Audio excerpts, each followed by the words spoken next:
Insanity, insanity, whatever happened to humanity?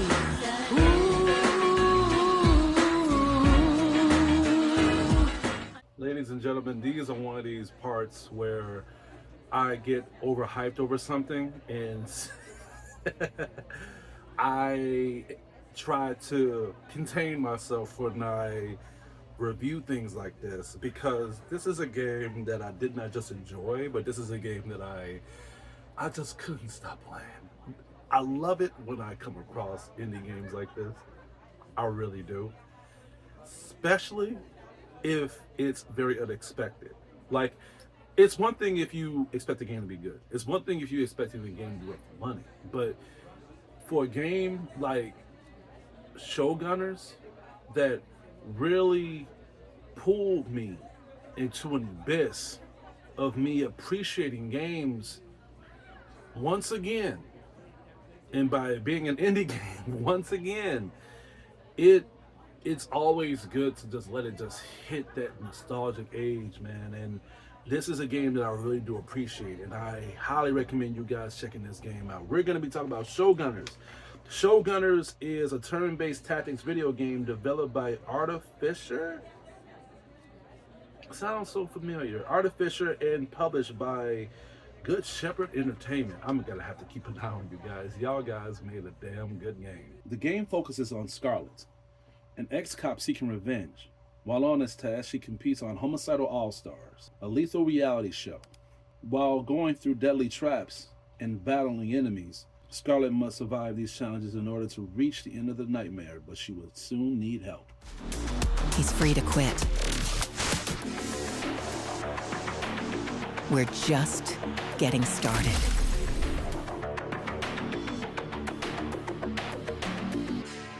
I am in love with this game, okay? When I found out about SHOWGUNNERS, I've seen trailers, I've seen footages, I've seen gameplay of it, and I've even seen hands-on previews of this game, and I'm like, this game needs to fucking come out. And a few months ago, we was able to pre-order it on the PlayStation Store. Now, due to how these games are now, due to how these games don't give the gamers what they want, I'm against pre-ordering things. I don't pre-order anything anymore. I don't, because I just don't want to put money in a slot machine and there's a 90% chance I don't get a jackpot anymore. But when I seen those footages, when I seen the trailers, and all the, like everything, when I seen the gameplay footages of SHOWGUNNERS, it was literally just dropping my chest, and I was like, no. I gave in. I put my money in. I pre-ordered the game, okay? I had no choice, especially if they say if you pre-order the game, you get the DLC pack for free. And I'm like, you know what? You assholes. $40 in the drain. But was the water worth drinking? That is the question. You already know. The game is amazing. This game is mind-blowing. This game is so fucking good. I was surprised how much I was enjoying this game due to what I was expecting, due to what the story was, due to how everything was going to play off.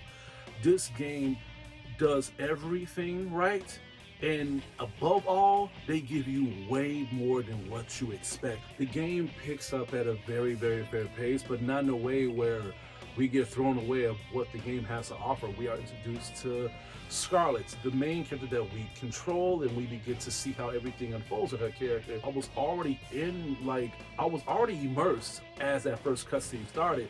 And I think what really pulled me in is just how wide and how explorative this whole game is when it comes to the activity of what you're exploring.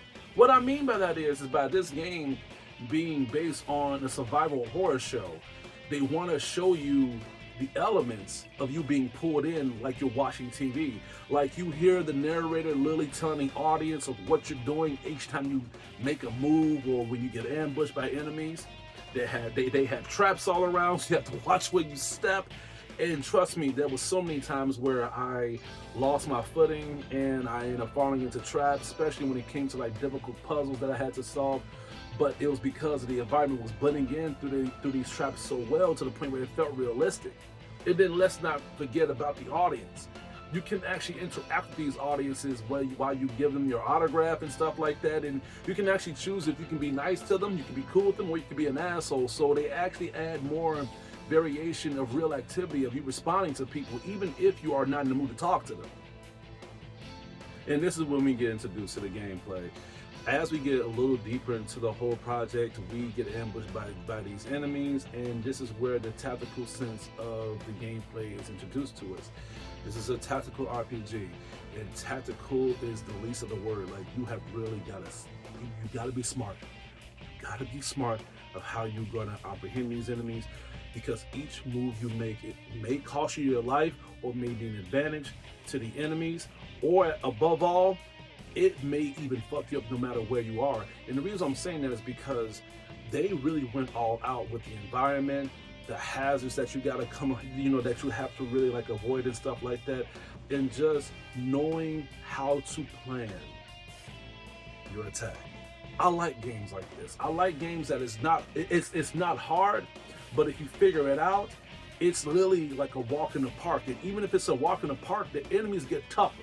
So right when you begin to get everything situated and you begin to gun these enemies down by making the right choices and stuff like that with Scarlett's character, you feel like a badass. You feel like you know what, damn, like this is beginning to pay off, because the first time you play this game, you are going to come across enemies that have like certain weaponry that is going to really be a challenge to you. Some enemies are going to try to shoot certain hazards around you, so you have to watch where you go. Some enemies are going to try to flank you by using katana and stuff.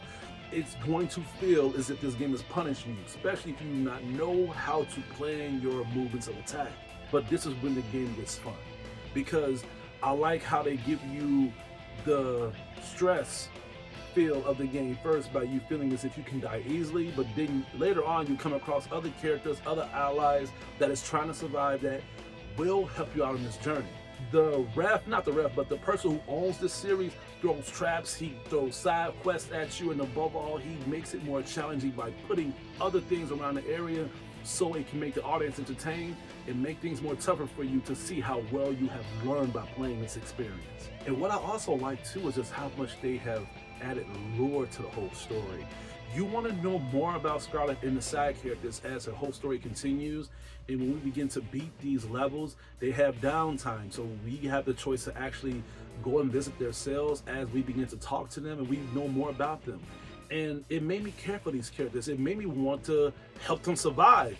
And what I like about this game is, even though you want to help them survive, remember, you learn about these characters, but that doesn't mean that you can control their fate. This game have cutscenes. This game has certain scenes where characters will get killed off, and that was a character that I did not want to die. And they Game of Thrones my ass, and I'm like, wow, really?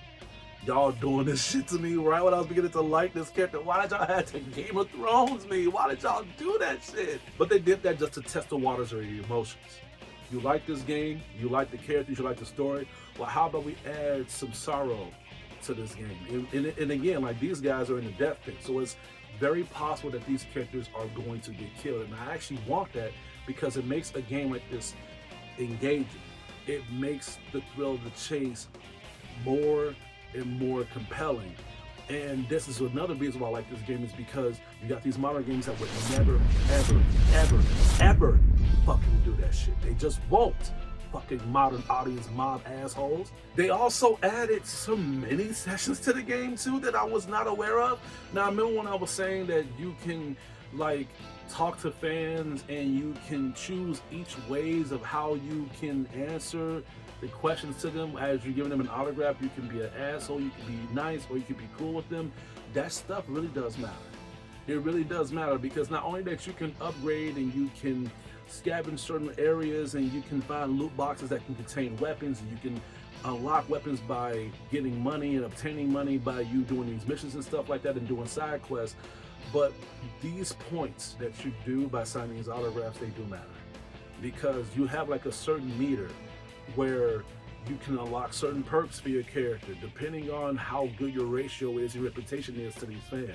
I did not know that until later in the game, and I ended up paying for it by upgrading the wrong tree.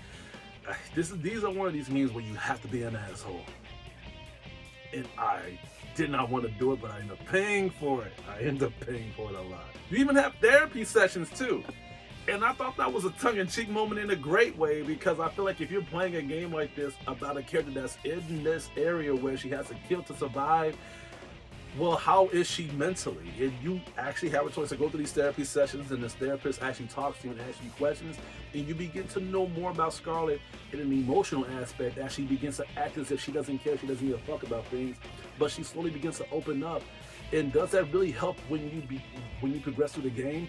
Well, I don't think so, but I think that it's still like a good maneuvering gesture when it comes to this game, giving you as much as they can to make this a very great experience. Games like this, especially indie projects, is rare to find these days. When they normally just have a game with a story, a couple of side quests, you unlock a few things when you beat the game, and that's it. But the more I was getting deeper into the game, the more I was getting thrown at with other content. And I didn't even talk about the DLC missions. I didn't even talk about the DLC levels. Yes, this game is worth $40. It is. Just to throw that out there. It's rare for an indie game to be this much and not be worth it, because I think $35 is my limit. That's just my opinion. I feel like if you're gonna make an indie project that's like this, that's low budget, $35 is all you're gonna get from me. But something keeps telling me to keep, to pre-order this game, and I was gonna be pissed if this game wasn't as good as I thought it would be. And y'all know how I am with my rants.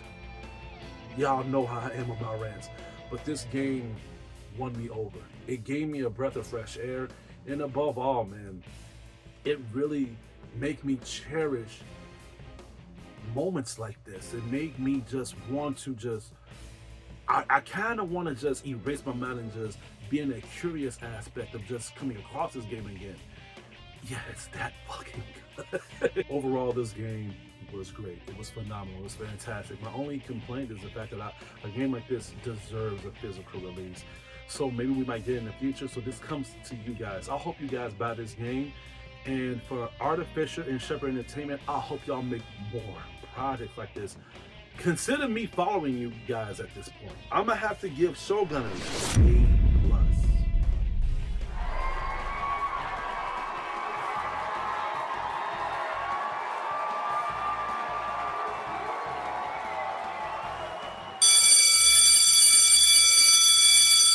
Well, ladies and gentlemen, that's all I have to say for today. Please stay tuned for upcoming reviews and videos headed your way. This is your TCT here signing out. And I hope you all have a damn good day.